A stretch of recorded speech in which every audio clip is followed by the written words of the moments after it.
Hi everyone, welcome to another episode. Yay! We're here with some of our amazing friends talking about cuffing season. But before we even get into that, let's go ahead and introduce our lovely friends. So we have Danny. Hi, I'm Director of Brand Partnerships for Social Slays.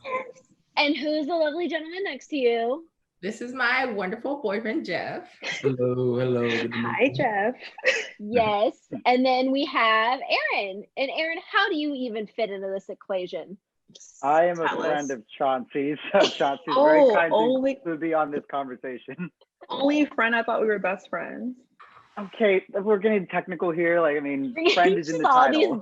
Okay, well, since we're getting technical with definitions, this is definitely the time to talk about what is cuffing season. I feel like everybody has a different definition. Chauncey's favorite time of year. Do you want to start? It's it's cuffing season. It's my favorite time of the year when people get chosen. So people get chosen this time of the year, and this is usually the year I start. This is the time of the year I usually shine. Okay, so but what is cuffing season other than your time to shine? What is the definition of it?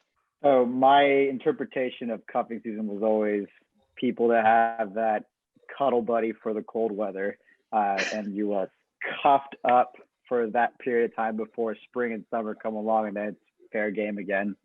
Toe season's back in style. I didn't say that, you did. I said what I said. Okay, Jeff, what is cuffing season for you? I was gonna say, kind of the same thing.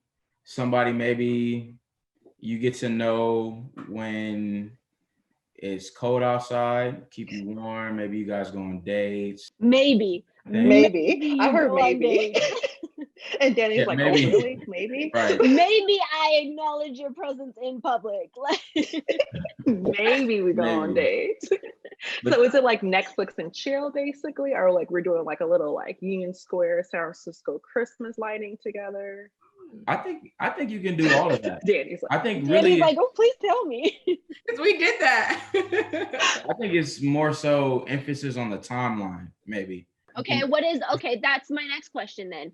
When is cuffing season? Oh, tryout season starts and then cuffing season. Yes, so tryout season starts like right after Labor Day. So Labor Day is like the last day you go out and party, right? Like there's a Labor Day party, and then day party season is over. So you like meet that person at the day party, or you like, hey, what's up? Oh, okay. And you whittle that list down to maybe a few, and then it's you get top five. Then it's on. Then it's official. Then we cuffed up, huh? You get the top five in the beginning, like Drake says, top five, and then you get the squad together, and then you kind of like figure out which one offers you this or what offers you that, because everyone has different moments what they provide you. That's true. And then you pick that one. You're like, this is it. You made the final playoffs. Okay, but when does it end? When does cuffing season end? I like this. Oh yeah, when is it? Oh, like it ends like we're done cuffing, like we're just like. Well, I mean, okay, so I feel like with our definitions, we had Jeff's definition where it's like we maybe go on dates, and like we have Aaron's definition where it's like it's cold, I need some body heat, like cheap. So cheap. And so I just kind of wonder, like, and then we have the cuffing season that starts way back in Labor Day. So when does cuffing season actually end? Especially if you're not trying to like for real have a relationship with this person. I'm not trying to derail the conversation, but I think you're bringing up something that's deeper than maybe you have in your notes. But come at me, Jeff. Let's go. I think maybe there could be multiple types of cuffing season. So you have a cuffing season that's more platonic, and you have a cuffing season that's more geared towards heading towards a relationship. I feel like if you look at cuffing season as a time frame, then maybe you could meet the love of your life at cuffing season. But like if it's depending on what variation of cuffing season it is. Danny, what's your thoughts as the girlfriend? Because Danny's the only girlfriend in this whole thing. we should have broke this down. So Danny and Jeff are actually in a really like serious relationship. Okay. Oh yeah, that probably should have been the first thing. All of us are, single and having a great little fun time. I'm in the streets. Great time. That's right. And I'm in the streets. Having a great time. And I think that cuffing season really ends at it starts to end at New Year's. Because New Year's is the next time you start to go out, right? And you're looking for that New Year's kiss, so you can either break it off Love Island style and just kiss someone else. Look at Aaron's reaction right now. No, okay. Have you been there? Have you done that? Aaron has done dirt. I know him well. He has done Aaron, dirt. some details. My girls, I remember she was like, plenty of girls actually have always like romanticized that New Year's kiss. I'm an old soul, but also I don't play into that whole, like, I feel like that's such a marketing thing. Like I'm gonna be at Times Square and be waiting out there all day to see a ball drop. No, I don't need to be kissing some girl at 12:01. Like, because I think, guess what? The day still continues and I'm probably gonna have a hangover the next morning. So it's like, okay, that doesn't make anything better. Guys are like, I'm just gonna be so lonely for New Year. First of all, you need to grow up and get get it together. Like, I'm so single. Me too.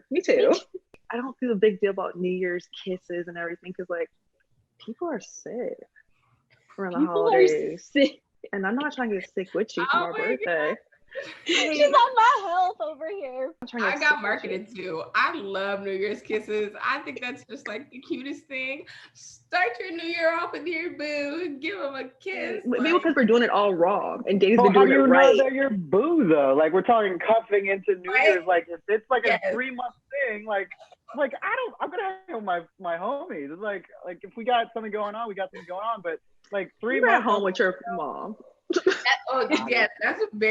a good point. Like if they're not your boo, I'm not kissing nobody. I'm not getting mono. Oh no. You said mono. Mono was the first COVID. It took you out of school. It did. You knew like, ooh, she's been gone for a while. For a month. Oh, she's a mono girl. Ooh. So if cuffing season for, I guess, the non-serious people, right, is like 3 months. So like, I don't know, October, maybe November to like January-ish. Okay.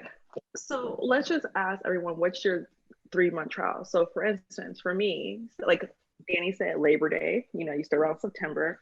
October is when you start to get to know the person. You ask like the necessary questions, like what's your favorite music? Like make sure you have some kind of compatibility with each other. November, it's just like, okay, we're cool. We're texting like basically every other day or every day. We're getting a happy Thanksgiving text, like, oh, how's your family? Do a little FaceTime. December is like, if he's like, top person or that person's top person, you thought like, oh, what are you doing for Christmas? But mind you, I'm not celebrating Christmas with anyone besides my family. So like, do they get a Christmas present? That is actually true. I've had people asking, so you're getting a person a Christmas present? I was like, for who? Am I getting one? My ideal cuffing season, if I had like a timeline, would be summer months, not many holidays, plenty of stuff to do. Even though you don't think, of cuffing in warm weather or whatever, or it's cold outside, but just like if you think about there's barely holidays to interrupt. The holidays that do interrupt are like very social holidays. So like this is very practical of you. This is very practical. You broke it down all the way to the bone. You understand? And then it has a time frame. It's like between what you consider May to about September-ish. Then it's like, man, we had a good thing. It's like going to summer school or something.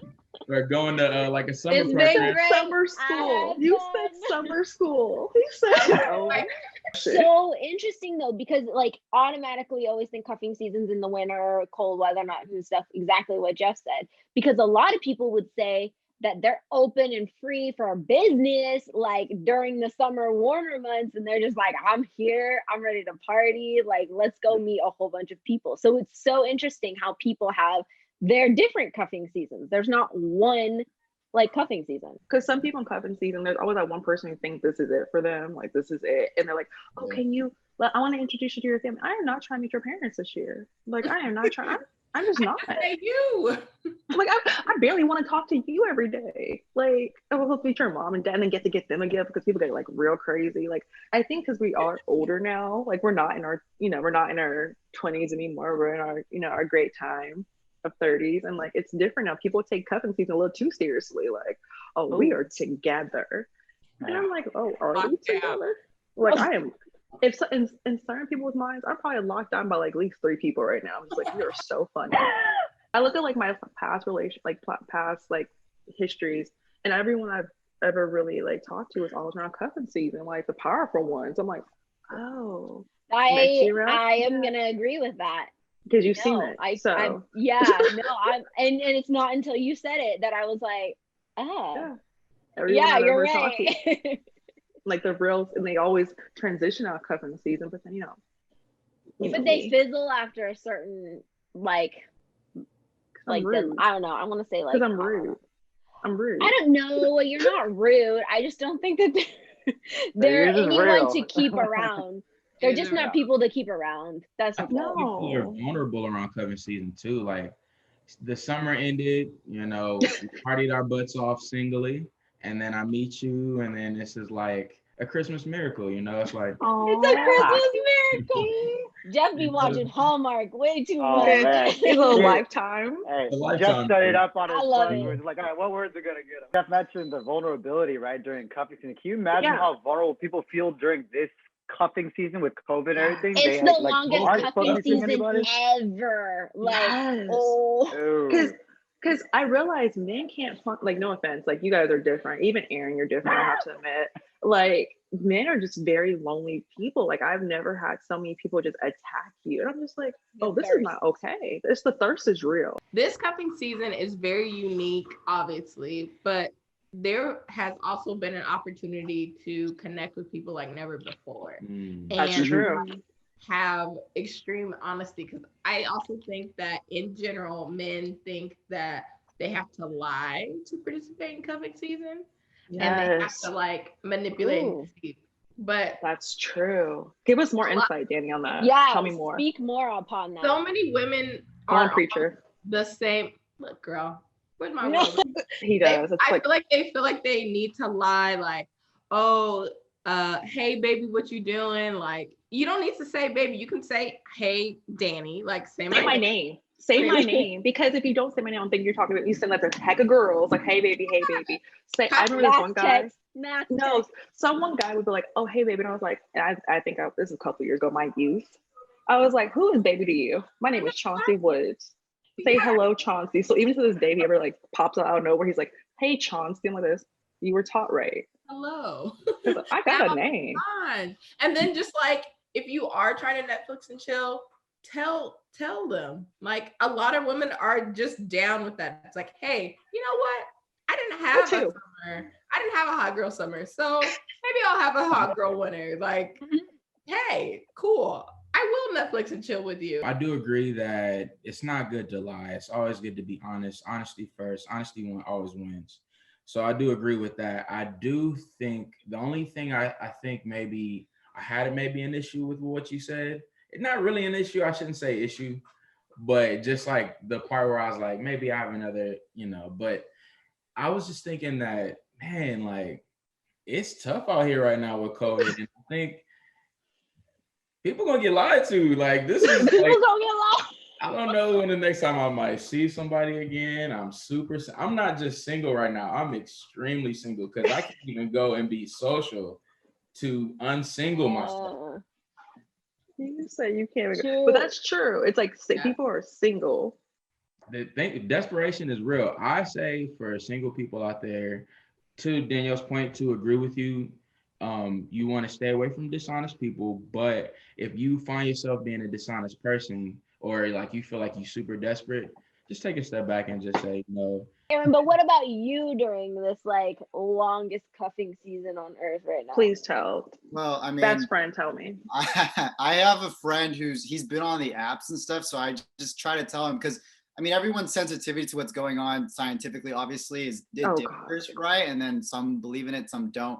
I just tell him, like, because he's like all about that, just trying to meet people, and I get it. He's like, dude, I just want to maintain some semblance of a life, what it was pre-pandemic. It's like, dude, I get that, but like it was already tough enough, like trying to be on those apps and trying to meet people, like just trying not to catch anything. It was like, but now there's something that literally something that could kill you. Like, I mean, I'm just like, oh no. it's like, so I told him, I go, look, bro, I just want you to be safe. And he's still one of the people who's still living in San Francisco in a high density area. So there's common area stuff and whatnot. I'm like, look, man, you do what you want to do. Obviously, just try and be safe. Like that's all I think about during this cuffing season, to those people who are trying to date and meet people. So like, and I also know, I don't know anybody personally, but I know people who have people in their circles who have ventured out in this social world with the pandemic, and they bit them in the ass. Thankfully, they're okay, but they definitely had to quarantine for 2 weeks, and they thought it could have been worse when thankfully it didn't. Let's take it back. Does anybody have like any pretty crazy cuffing season stories? I was dating a guy, and like everything was fine. Like it was fine. I lived in San Jose and he lived in Oakland. And so it was just like a little bit of a drive, but nothing terrible. That's nothing crazy. Right. Nothing bad. And then he used to always come out to San Jose. So I always visit him in Oakland. And then eventually he just moved and didn't say anything. Like just moved? He moved to New York and just left.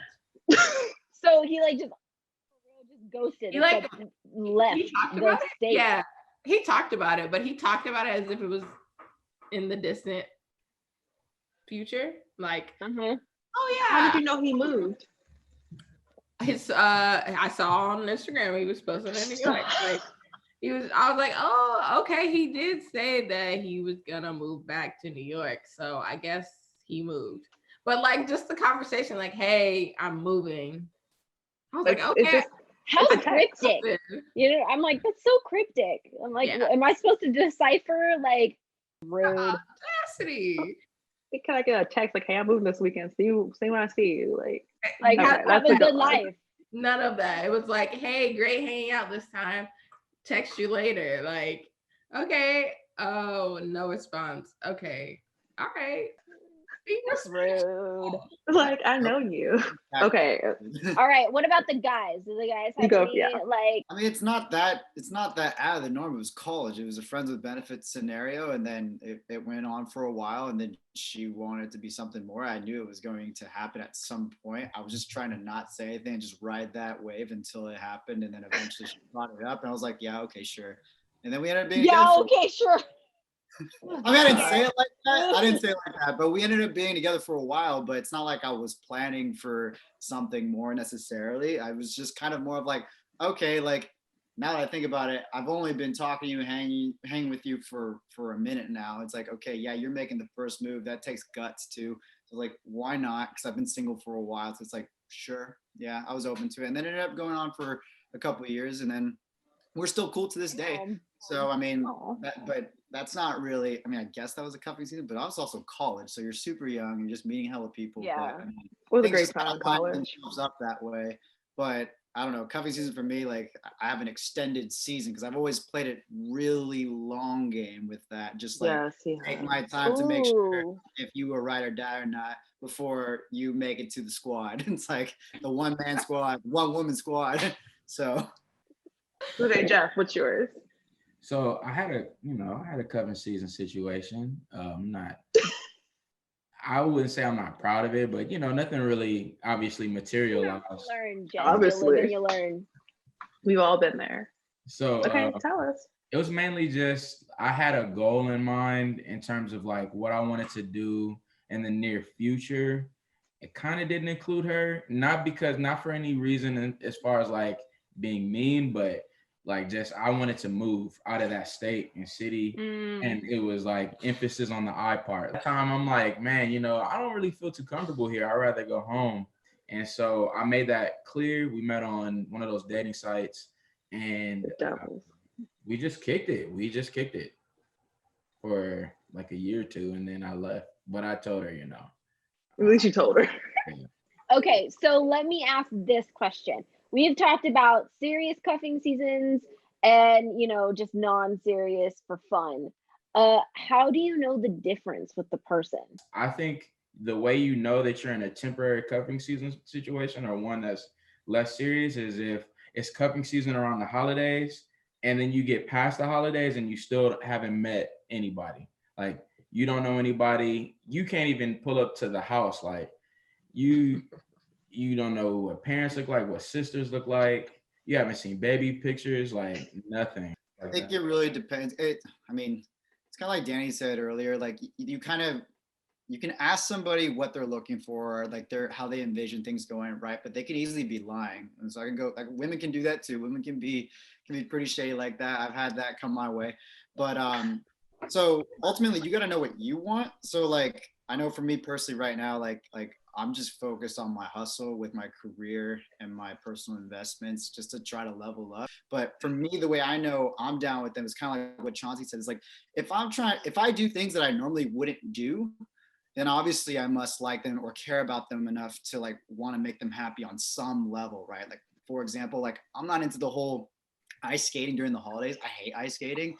But if I go on an ice skating date, clearly I must like her enough to want to partake in that. But I agree. If I may not have you meet my family, but if you don't know about them, if you don't know key details, then we're definitely not serious. Also, if I'm nitpicking at little things, like I met this guy at a bar and like, okay, he likes me, cool, let's see. But I hated the sound of his voice. That's something like, I mean, it's kind of a big deal, but like, it's not really that big of a deal if you like the person, if you're interested in you that can person. like overlook that. Yeah. On a date with a guy and he was super nice, probably one of the most attractive men I've ever been on a date with, like just really attractive. But he ate his food, I shit you not, like this. He grabbed the spoon like this. It went like guy. And I was like, I mean, like it goes back to like the little nitpicky thingies, and I'm just like, I know. I sat across the table and I was like, Like, I was so disturbed. I'm like, who? And it wasn't just the spoon, it was like the fork. It was very like, huh. And I'm like, So with cuffing season, do you exclusively only date one person in cuffing season? You know, diseases are real, guys. PSA, everyone wrap it up, no matter what you do. protection. Protection is key, guys. You know, try and get that endorsement too, but protection is key. You can be a, you know, man hoe or woman hoe or whatever, as long as the other people know. For me personally, like everyone goes through their own maturation process at a different speed. So like obviously when I was in my 20s, like I was juggling, but I mean, or like early 20s more so. But as I got older, it's like it's stressful for one, and two, it got people expensive. got lives to live. Like It got stressful. It got expensive. I'm just like, you know what? Like I just gotta like keep it to one. If she's down with it, cool. If she's not, that's fine. How do we feel about dating apps when it comes to cuffing season? Is that all you're pretty much going to find on dating apps? Is like those who want to cuff in a short term? I think maybe we need to ask, or maybe we should make a distinction between playing the field and cuffing season. I think a cuffing season to be maybe a notch above playing the field.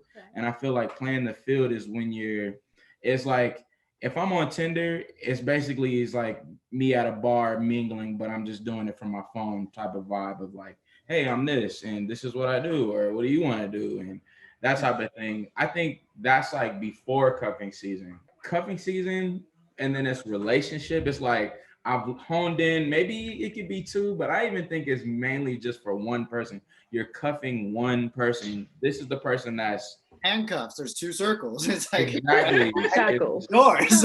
It's us two.